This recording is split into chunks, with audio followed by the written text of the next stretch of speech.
മനുഷ്യത്വം മരവച്ചിട്ടില്ലാത്ത ആർക്കും വേദനയോടെയും രോഷത്തോടെയും അല്ലാതെ ഈ കാഴ്ചകൾ കണ്ടു തീർക്കാനാകില്ല.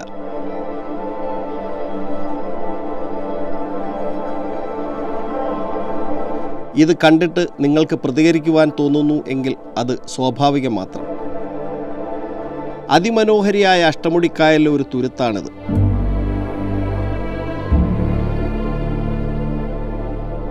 അമ്പതോളം കുടുംബങ്ങൾ അധിവസിക്കുന്ന സെൻറ് ജോർജ് തുരുത്തിലെ മത്സ്യത്തൊഴിലാളികളുടെ ദുരിതത്തിനു നേരെ അധികാരികളും ജനപ്രതിനിധികളും മുഖം തിരിക്കുകയാണ്.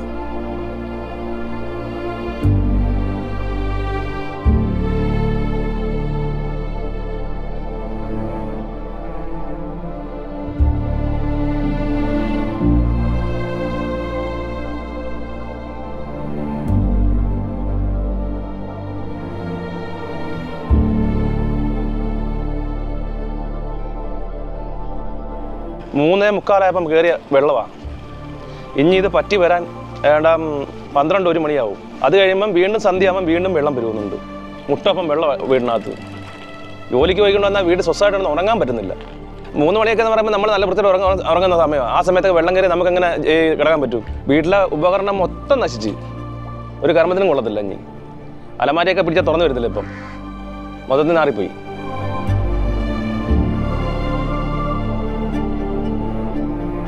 നമ്മൾ ഉറക്കത്തിൽ നിന്ന് എഴുന്നേറ്റ് കഴിഞ്ഞ് എഴുന്നേക്കുന്നത് കാലെടുത്ത് വെള്ളത്തിലാണ് വെക്കുന്നത്. ഇപ്പൊ നടക്കുന്നതിൽ അവിടെ ഒരു കൊച്ചു മരിച്ചില്ലേ, ഒരു പെണ്ണ് മരിച്ചില്ലേ, അതുപോലെ ഇവിടെ ഈ തുരുത്തിനകത്ത് ആരെങ്കിലും ഒക്കെ മരിക്കും. ഈ പേരെ ഇടിഞ്ഞിറങ്ങി വന്ന് ആരെങ്കിലും ഒക്കെ മരിക്കും. എന്നാലേ ഇവിടെ സാധിക്കത്തുള്ളൂ. ഞാൻ കിടക്കുന്ന സ്ഥലമായത്, കിടക്കാൻ വേറെ വഴിയില്ല. ഇങ്ങനെയുള്ള സാധനം കിടക്കുന്നത് 2 മുറിയുടെ 2 തള്ളന്മാർ കിടക്കുന്നു. ഇവിടെ കിടന്നാലേ നമുക്ക് 2 പ്രാവശ്യം മെത്ത മുങ്ങി ഞങ്ങൾ മെത്തെടുത്ത് കളഞ്ഞു. ഇപ്പം ഈ രീതിയിലാണ് കിടക്കുന്നത്. പായിട്ട് കിടന്നാൽ ഒരു 3 മണിയാകുമ്പം വെള്ളം കയറി മൊത്തം നനയും. അതാണ് ഞങ്ങളുടെ സ്ഥിതി.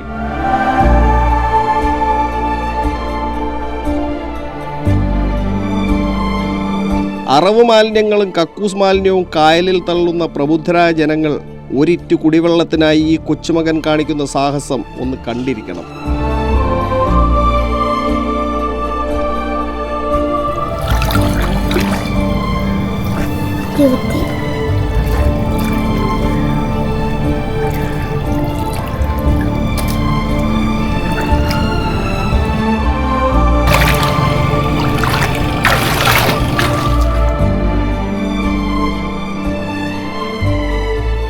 ഞങ്ങളിവിടെ കിടന്ന് എന്തിനു വേണ്ടി ദുരിതങ്ങളെന്നറിയാം. ഞങ്ങൾ ഈ തുരുത്തുകാർ മൊത്തം കിടന്ന് അനുഭവിക്കുന്നത്. ഞങ്ങൾക്ക് ഈ വേസ്റ്റും വെള്ളവും എല്ലാം, കോഴി വേസ്റ്റ് വരെ, പിന്നെ കക്കൂസിലെ മാലിന്യങ്ങൾ വരെ ഞങ്ങളുടെ വീട്ടിൽ കയറുന്നത്. ഞങ്ങൾ നിരന്തരം ഞങ്ങൾക്ക് ഇത് തന്നെ കഷ്ടങ്ങളും ദുരിതങ്ങളുമാണ് ഞങ്ങൾ അനുഭവിക്കും. ഞങ്ങളിത് ആരുടെ ചെന്ന് പറയണം? അത് നിൽക്കുന്നവർ ഒരു മനുഷ്യരും ഞങ്ങളെ സഹായിക്കുന്ന പോലും ഇതിനടുത്തോട്ടൊന്നും തിരിഞ്ഞു പോലും ആരും നോക്കുന്നില്ല.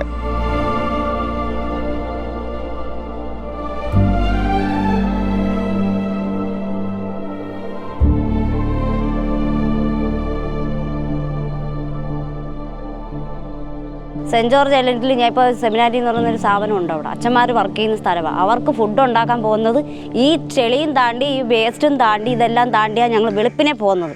ഒരു കൊച്ചു 3 വട്ടം വെള്ളത്തിൽ വീണ് ഡ്രസ്സ് മാറിയിട്ടാണ് കൊച്ചു സ്കൂളിൽ പോയത്. ഇച്ചിരി ഇല്ലാത്ത മക്കൾ എങ്ങനെ സ്കൂളിൽ പോകും? അവർക്ക് എന്തെങ്കിലും സംഭവിച്ചാൽ ഈ സർക്കാർ ഉത്തരവാദിത്തം ചെയ്യുമോ? പോകുന്നെങ്കിൽ പെറ്റ തള്ളയ്ക്ക് പോകും, അല്ലെങ്കിൽ അവരെ വീട്ടുകാർക്ക് പോകും, അല്ലെങ്കിൽ ഞങ്ങൾക്ക് പോകും. ഇപ്പോൾ വെള്ളമില്ലാതെ വന്ന് അവിടെ ഒരു മരണം വന്ന് ഇവരെന്തോ ചെയ്ത്?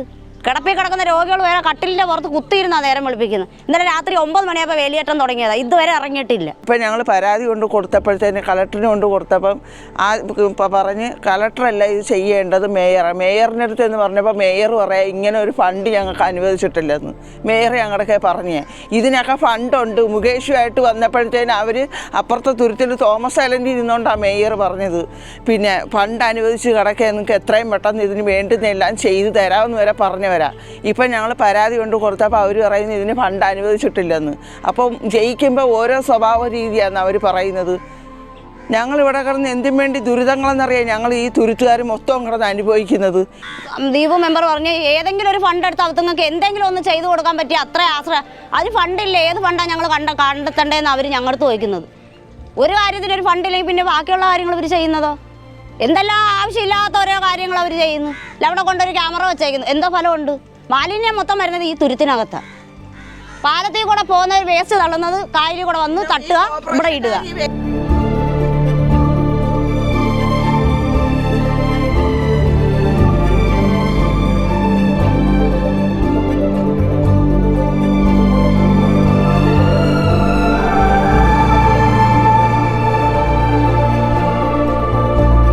ഈ അഴുക്ക് വെള്ളവും കയറി ഞങ്ങളുടെ പുരയ്ക്കകത്ത് മുട്ടി കിടക്കുന്നു.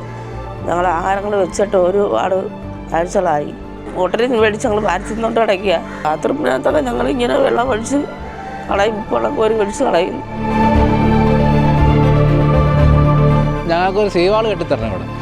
അത്യാവശ്യം സീവാൾ വേണം ഞങ്ങൾക്ക്. അതാണെങ്കിൽ ദയനീയമായ അവസ്ഥയാണ് ഞങ്ങൾക്ക്. കളക്ടർ തന്നെ ചോദിക്കുന്നത് ഈ ഫണ്ടെല്ലാം എവിടെ പോയെന്നാണ് ചോദിക്കുന്നത്. ഞങ്ങൾക്ക് ചെയ്തു തരേണ്ട കാര്യങ്ങൾ അവർ ചെയ്തു തരുന്നില്ല. ഫണ്ടെടുത്ത് അവർ തിരിമറി ചെയ്താന്ന് തോന്നുന്നു. കോടികൾ മുടക്കി കായലിലെ മാലിന്യങ്ങൾ നീക്കം ചെയ്യുന്നു, ശലഭങ്ങൾക്ക് പാർക്കൊരുക്കുന്നു, ടൂറിസം മേഖലയ്ക്കായി പണം വാരിക്കോരി ചെലവഴിക്കുന്നു. എന്നാൽ ഇവിടുത്തെ ജനങ്ങൾക്കൊരത്താണിയാകാൻ എന്തുകൊണ്ട് ഭരണകൂടം ശ്രമിക്കുന്നില്ല എന്നത് ഏവരെയും ഞെട്ടിക്കുന്ന ഒരു വസ്തുതയാണ്. മീനത്തിശ്ശേരി ഡിവിഷൻ്റെ കൗൺസിലറാണ്, ദീപു എന്നാണ് പേര്.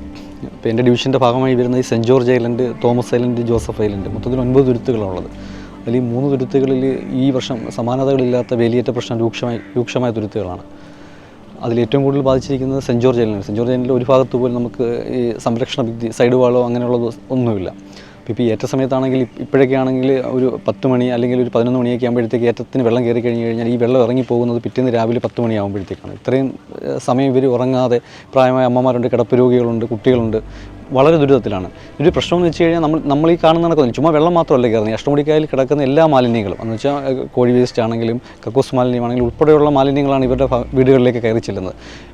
10 അല്ലെങ്കിൽ 5 6 മണിക്കൂർ കഴിയുമ്പോൾ ഈ വെള്ളം ഇറങ്ങിപ്പോയി കഴിഞ്ഞാൽ ഈ മാലിന്യങ്ങൾ അവിടെ തന്നെയാണ് കിടക്കുന്നത്. ഇവരിതെല്ലാം കഴുകി വൃത്തിയാക്കി തുടച്ച് വൃത്തിയാക്കി കഴിഞ്ഞാൽ അടുത്ത ദിവസം പിന്നെ ആവർത്തിക്കുന്നത് ഇത് തന്നെയാണ്.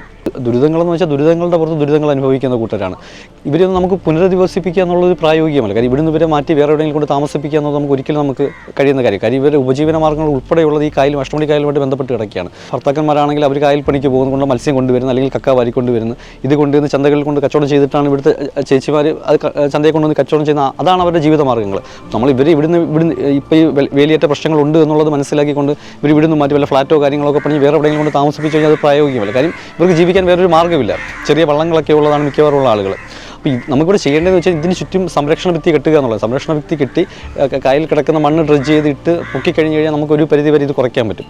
അല്ല എന്നുണ്ടെങ്കിൽ ഈ തുരുത്തുകൾ മാത്രം ഏതെങ്കിലും ഒരു പുനരധിവാസ പാക്കേജിൽ ഉൾപ്പെടുത്തിക്കൊണ്ട് ആലപ്പുഴയിൽ കുട്ടനാട് മാതൃകയിലൊക്കെയുള്ള വീടുകൾ, ഫില്ലറുകളൊക്കെ വാർത്ത് വെച്ച് വെള്ളം കയറാത്ത രീതിയിലുള്ള വീടുകൾ ചെയ്യുന്ന പ്രോജക്റ്റുകൾ അങ്ങനെ കൊണ്ടുവന്നാൽ പോലും നമുക്ക് സാധിക്കാൻ പറ്റും. ഓരോ വർഷവും അഷ്ടമുടിക്കായലിന് വേണ്ടി ഈ മാലിന്യം നീക്കം ചെയ്യാനും അതിൻ്റെ സൗന്ദര്യവൽക്കരണത്തിന് വേണ്ടി കോടികൾ ചിലവാക്കുമ്പോഴേ അതിൻ്റെ ദുരിതങ്ങൾ മൊത്തം പേറി ജീവിക്കുന്ന കുറച്ച് കുടുംബങ്ങളാണ് ഉള്ളത്. അപ്പം ഏതെങ്കിലുമൊക്കെ ഫണ്ടുകൾ കണ്ടെത്തി ഇപ്പം തന്നെ കേന്ദ്ര ഫണ്ട് ഈ 59 കോടി രൂപ അനുവദിച്ചെന്നാണ് നമുക്ക് കഴിഞ്ഞ ആഴ്ചത്തെ പത്രത്തിൽ നമുക്കറിയാൻ കഴിഞ്ഞത്. അപ്പോൾ അത് അഷ്ടമുടിക്കായലിലെ വിനോദസഞ്ചാരത്തിന് വേണ്ടിയിട്ടാണ് അത് ഉപയോഗിക്കുന്നത്. പക്ഷെ അതിൽ നിന്ന് വേണമെങ്കിൽ പോലും 10-12 കോടി എടുത്ത് നമുക്ക് ഇതിൻ്റെ സൈഡ് വാൾ കെട്ടിക്കഴിഞ്ഞാൽ ഇതും ഒരു സൗന്ദര്യവൽക്കരണം തന്നെയല്ലേ.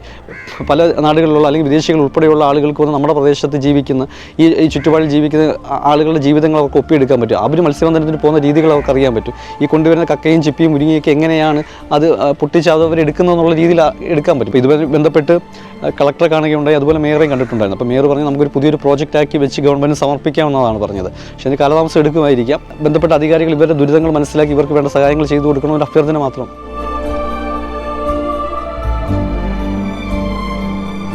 കുടിവെള്ളം ശേഖരിക്കാൻ പോയ കൂട്ടത്തിൽ ഒരാളുടെ ജീവൻ നഷ്ടപ്പെട്ട വേദന കടിച്ചമർത്തി കഴിയുകയാണിവർ. ഇനിയൊരു ദുരന്തമുണ്ടായിട്ട് എല്ലാം പരിഹരിക്കാം എന്ന് കരുതിയിരിക്കാതെ, ഇവരെ കടുത്ത പ്രതിഷേധങ്ങളിലേക്ക് നയിക്കാതെ എത്രയും പെട്ടെന്ന് ഈ വിഷയത്തിൽ വേണ്ടപ്പെട്ടവർ ഇടപെട്ടാൽ നന്ന്.